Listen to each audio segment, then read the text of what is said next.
असदुद्दीन ओवैसी ने बहरीन को आईना दिखाया। कहा कि आप जो पाकिस्तान को पैसा देते हैं, पाकिस्तान उसी पैसे का इस्तेमाल भारत के खिलाफ आतंकवाद बढ़ाने में करता है। आतंकवादियों का भरण पोषण उसी पैसे से किया जा सकता है। बकौल असदुद्दीन ओवैसी, हम में मतभेद हैं मगर हम सब एक हैं और एकजुट होकर भारत की आवाज बुलंद कर रहे हैं।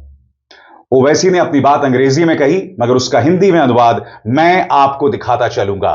सुनिए ओवैसी की दमदार बात।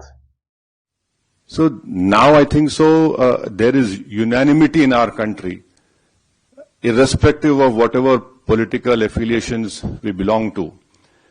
Yes, we have our political differences, but when it comes to the integrity of our country, it is high time that the neighboring country understands, and I would hope and request that the Bahraini government would help us in bringing back Pakistan grey list of FATF, because this money has been used to support those terrorists. Bahrain में अपनी audience को ओवैसी ने यह भी समझाया कि आखिर हमारी सरकार ने हमें यहां क्यों भेजा है। बकौल ओवैसी, हमारी सरकार का यह मकसद था कि दुनिया को बताया जाए कि भारत एक लंबे अरसे से पाकिस्तान समर्थित आतंकवाद का सामना कर रहा है और उस पर अंकुश नहीं लगाया जा रहा है। ओवैसी ने यह भी कहा कि हम अपने हितों की रक्षा करेंगे मगर पाकिस्तान जो कि एक डी फैक्टो टेरर स्टेट बन गया है, उस पर लगाम लगाना जरूरी हो जाता है। सुनिए ओवैसी क्या कह रहे हैं। You know the first and last one, and because of that concern, our government has sent us over here and various delegations comprising of all party members of parliament to different parts of the world, so that the world knows the threat which India has been facing from last so many years. And unfortunately, we have lost huge amount of human lives.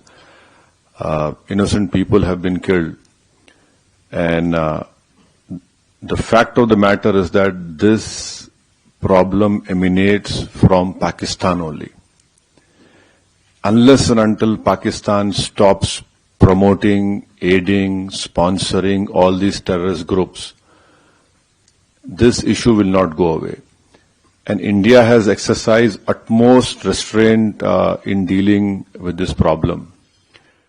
तो बकौल ओवैसी, जब तक पाकिस्तान इन आतंकवादी संगठनों को बढ़ावा देना, मदद करना और फंडिंग देना बंद नहीं करेगा, तब तक यह समस्या खत्म नहीं होने वाली।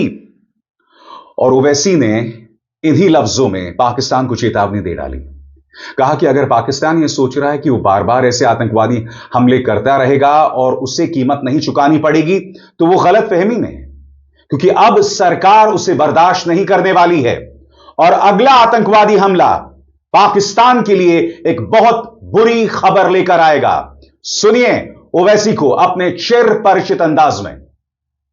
So I can only assure you with all the responsibility that our government has taken all the steps to protect the life and limb of every Indian, and this government has made very clear. Next time you take up this misadventure, it will be beyond what they are expecting.